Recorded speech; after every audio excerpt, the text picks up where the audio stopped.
My name is Sara or Sara Reichman. That's my married name. My maiden name was Gorodetser. Today is June 17th.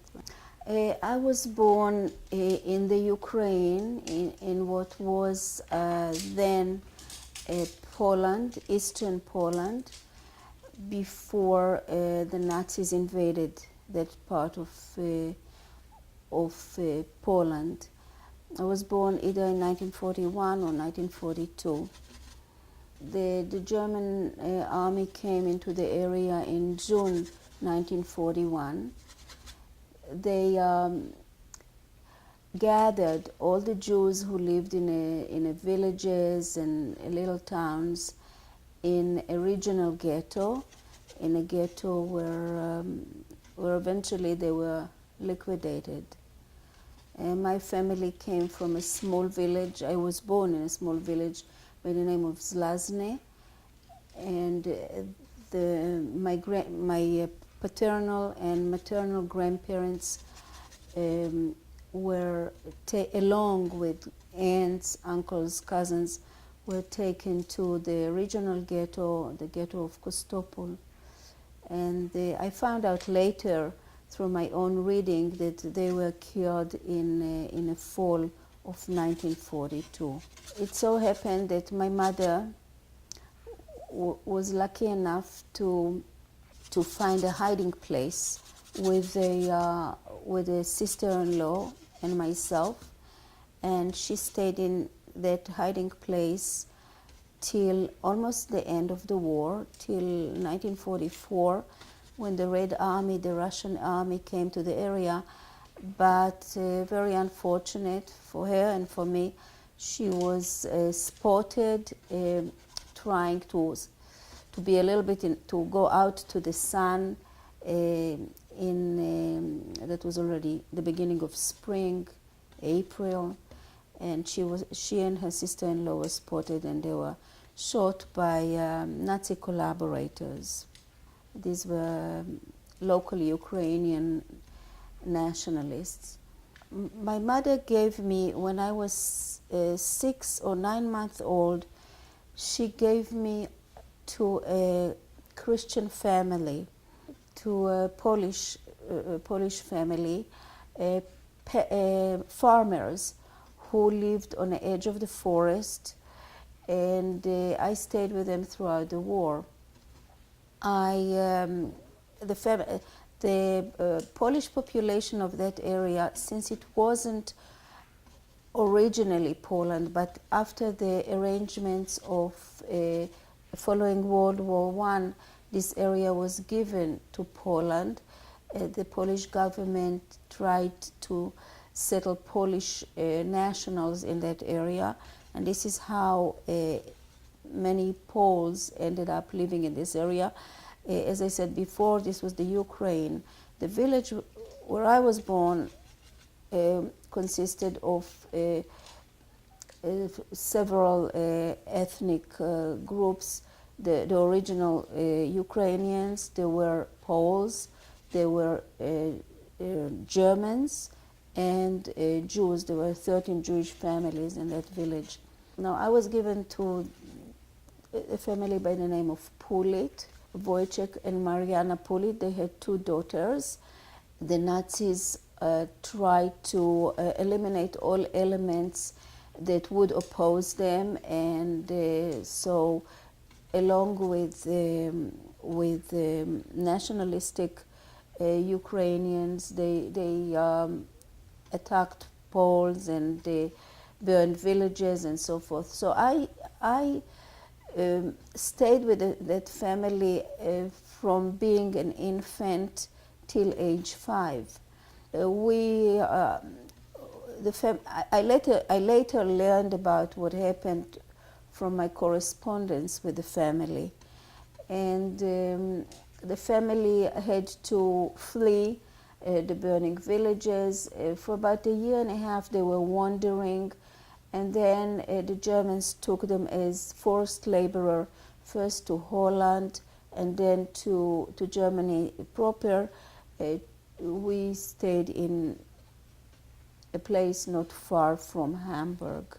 And when the war ended, we returned to Poland. But of course, by that time, the area where I was born, where the Polish family also lived, was Soviet controlled. So they settled in Silesia, which is in western Poland, bordering on close to the Czech border, close to Germany. And this is where I was eventually found, and I was reunited with whoever remained from my family. Now, I had a very loving childhood. The family, I was the youngest, and the daughters were already young teenagers when I was given to them. And when I was taken from them, this is where my difficulties started. When the war ended, Polish national of Jewish religion who left for Russia, for the Soviet Union, were allowed to return to Poland.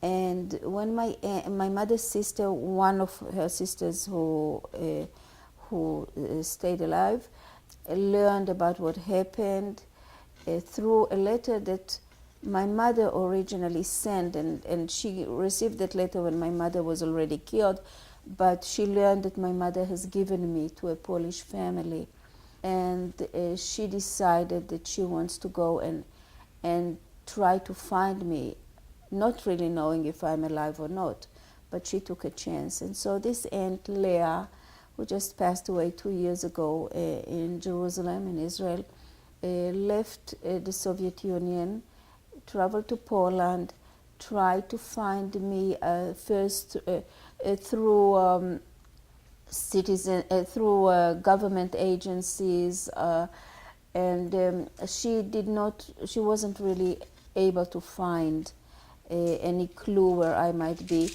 So she decided to put an ad in a paper. She put an ad in 3 papers, and luckily, really not believing that that could happen, she did receive an answer. And the person who answered was a young family, a relative of the family who had me, and through him, he didn't have the address, but through him she was able to contact friends, and through the friends she eventually arrived at the village where I was. The name of the village is near Modlin. At that time it was called Ligota. Just in parentheses, I visited there 3 years ago with the March of the Living. There's such a march that is arranged every year that whoever wants to, but primarily originally it started in Israel, but Jews from all over the world, and not only Jews, come to Poland and visit the concentration camps, and primarily Auschwitz-Birkenau. So I had a chance really to reunite with the family, and whoever was left of the family, one sister is still alive, and visit that village that all my growing up years later in Israel as an adult, I was longing for, because of the peacefulness and the quiet and the wholesomeness that I had in that village with this family. After my aunt came, and she told me many times, I always wanted to know more and more how she came, and she saw Mariana, the mother, my adoptive mother, baking bread early in the morning, and she introduced herself as my mother, not as my aunt, because at that time only parents could reclaim their children. And then a bargaining process actually started after a week, after bargaining and pleading and promising, eventually I left the family. At that time, the Polish, at that time actually Jewish organizations like the Joint Organization, Jewish organizations gave were allowing parents or whoever, mostly parents who were able to reclaim their children, they were allowing to give them money, and so my aunt received the money that the family was wanted, and then I left. I was told that I'm going to visit cousins in a city of Łódź or Lodz, and this was my first train ride, and I left them. Throughout the years, we went through a lot. From Lodz, we traveled actually illegally. We crossed the border to the Czechoslovakia, and from there we went to a DP camp in Austria, and this is where I met my father. My father was, there were 6 such camps in Austria. There were many more in Germany, and we were living in army barracks at the time, and we stayed there for about a year. I met my father there. My father survived the war because he ran away with some other family members to the Soviet Union. There he was accused of being a bourgeois and a Zionist, and so he was sent to Siberia. But after being in prison, in a gulag actually, in Siberia, he got very sick, and he was given a choice whether to stay or to join the Red Army. So he joined the Red Army and progressed with them, and they reached up to, I don't know, up to Vienna or to Budapest. I don't exactly recall. This is where I met my father, and after being a year there, that was already went to first grade in Austria learning Hebrew. We were preparing ourselves to go to Israel. After a year, we went to Israel, and I spent 1 year with one aunt, which was a mother's sister, in a well-established town. I would say now it's a town. Then it was a village. She was able to go to at that time it was called Palestine. In the 1930s, they left Poland. The economic condition was very difficult, so whoever was able to, whoever the British mandate, the British government gave certificates, permission to come, so they did, and this is how this is the reason that I have my mother's pictures, photos, and my grandparents, my maternal grandparents' photos that otherwise I would not have had. And after that year, I lived from age 8 till I graduated university. I lived in Jerusalem with my father's sister. My aunt and her husband, they both were Holocaust survivors. She was on Aryan papers, on posing as a Christian. It so happened that the priest there, the Catholic priest there, gave her papers, and her husband was her second husband. Her first husband was shot. Her second husband was a partisan with the partisans in that area, and this is where I grew up.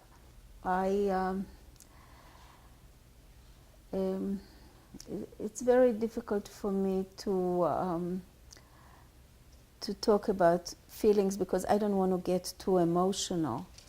I usually start crying, so I'll try to stay detached as much as I can. Of my father's family, except 2 children, everybody was killed. There were 7 children, and the parents, and except that aunt and my father, everybody was killed in a ghetto or fleeing the ghetto. And my mother's family was really luckier. In her family, the parents were killed, and my mother was killed, and a brother was killed. A brother was also with the partisans, and he was killed in battle. So this is the story of my family. I would say that throughout my childhood, I always felt different from others. Growing up in Israel, first of all, I did not have a mother. I never grew up with my father either. So I felt always as an outsider. I would say that up till now, it's for me a process of, I would say it's an effort and a learning process for me to be Jewish. It doesn't come naturally to me. It's not something that I really, that I acquired in a natural way, that I acquired in a home environment. I had to work very hard at it to learn everything about it. Because actually my first 5 years were years with a very religious Catholic family. I have that, I don't know if it's a dual identity or whatever you may call it. It's something that set me apart from other children that were growing up in normal settings, whatever was normal at the time, because everybody growing up in Israel was really, in the area where I lived, were immigrants, and so everybody had their story to tell. So to say, along with that process, I also, of course, continuously read about that period of time, and it's painful on the one hand, and on the other hand, I know that I cannot really resume and continue with life as usual. So I always have to deal with that, with that chapter of my life and my family's experiences, and also with the fact that I was actually a Christian at some point of my life, and the question is what should I do with it, and so these are the things that occupy me and continue to occupy me. So I'm going to show it to you. So we are almost 1 o'clock. Wow. Okay. Yeah. Not happy. Well, you were talking. Okay, very nice. Expressive anyway. Very nice. I thought I'd be happier.